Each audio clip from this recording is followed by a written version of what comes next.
Yo, it's Guido coming at you with a Tactics Talk. Welcome back. Thanks for tuning in. And I have Captain Obvious. Captain Obvious is driving his IS Tier 7 Russian heavy tank. Top tier on Paris. And oddly enough, his mission is turn off the lights. He's in the City of Lights. He's got the mission turn off the lights. Let's see if he turns off the lights. He's going to head down here towards the south. He's running the 100mm. Look at that. He's got the 100mm on there. What's that? 250 damage and 175 pen. So the same pen as the big stick, but a lot less alpha. He says, I think I have the hang of this tank. Weirdly enough, having the team start to lose early on seems to have done it. I more or less threw caution to the wind and got more aggressive than I might otherwise. That's an interesting conversation, actually. Now, I typically talk about being aggressive. I'm really starting to lean much more towards the very carefully aggressive. I used to call it cautiously aggressive, but I lean towards being probably over-aggressive.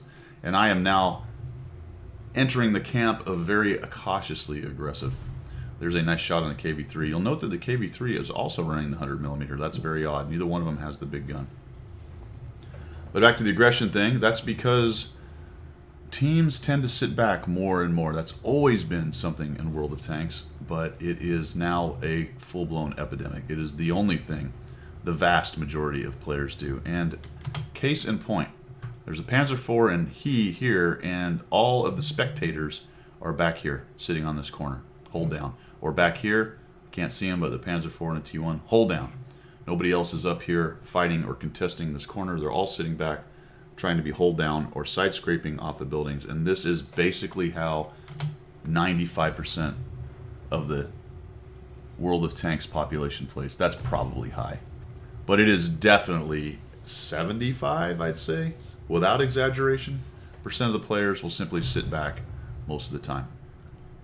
So what that does is, if you are as aggressive as I have been in the past, you'll find yourself out in the open, getting rolled up. Not out in the open, you don't drive out in the open, but overextended, finding yourself getting jumped on by the enemy. Because all these guys sitting back, and you'll notice that the enemy team is doing it as well, are just waiting for those forward guys to make a mistake and expose themselves enough that they can all dogpile, focus fire, and take you down. So you've got to be careful, and we are watching as Captain Obvious is carefully picking apart the guys that are sitting in the back. And the good news is that passives will allow you to get in there and get shots, and if you do not completely overextend, you can start picking them apart. Now that P-43, that's an interesting tank. It's got quite a bit of armor, actually, for the level of tank it is, for the tier tank it is.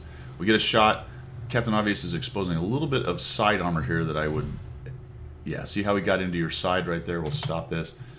I think he was probably trying to get a little bit lower, but he actually got into right there. There's a hole going through your side, right by that toolbox or whatever it is. So try to square up your armor a little better. Now there's somebody behind him. He's going to have a bit of an issue here. Gets a shot on the P-43. That was nicely done. And we've got a Panzer 1S, or not a Panzer 1S, but a KV-1S behind us, who has taken down the 4H. Captain Obvious is going to turn around and get a shot at him. He also eats a shot. And fortunately, some of his team has finally moved up. The Tiger 131 has decided to come up and be a participant as opposed to a spectator. That was a nice shot in the side. Now watch what happens here. He's going to come forward and bait, and the T-150 misses. He wants to avoid taking hits from the T-150 as much as possible. That was ill-advised. You could have come out a little bit more and shot him into the side, but you may have also exposed yourself to a shot to the P-43. So good news is you didn't take any more damage than the one shot there. P-43, another bounce, so really having a bit of an issue with the armor, and is resisting the temptation to dab 2. Down goes the P-43. Nicely done. Now your own P-43 is right behind you, messing up your echelon and shooting you in the back of the head. And he dies. So basically, you had a streaker on the field. The team was playing. You had a streaker, and I guess the streaker had a brick and he threw it at you. I don't know, because he actually damaged you. Holy cow. Now we got to deal with this KV-1. There's still a KV-3 up top, and interestingly, I don't know if you noticed, the KV-3 is also running the 100mm. Put a shot on that guy. Why their KV-3 did not flex back and take you on, I don't know. He does kill the Nashorn. Maybe that was what his focus was. But now he has his attention on you, and he's starting to turn. For some reason, look at that. Bounced a 300 damage shot. Is that some kind of different 122? I don't know. I said it was a 100. I'm not 100% sure what that KV3 is running, but he is not doing a very good job of angling his armor to you. And you've got that nice fast reload relatively anyway for the 100. Some people run the 100. That's their gun of choice. We'll go ahead and fast forward a bit. Turn around the corner, and now we've got a couple artillery. The leaf blower is still there. We're dealing with him. We're going to end up finding the T-34 hold down right here. I would have kept trucking. I would have shot on the move and kept trucking because you want to minimize your exposure to arty here. If you stop out in the open, you get the possibility of the leaf blower perma-tracking you, and the T-34 maybe dabbing gold or getting good aimed shots, and it's got a really high rate of fire. With the artillery and him, they might be able to keep you out in the open and end your day. We are down to 2 regular AP shells, 5 APCR and 2 HE. The other thing about keeping on trucking and not getting out in the open is where is that P43 BIS? You don't want him to show up at a different angle and really start shredding you. So this is a better spot. There he is. Found him. Oh, doggone it, he's in the bushes. So push down. There you go. Hook left, cover up with the buildings right there. The problem now, though, is you're in a bit of a sandwich situation.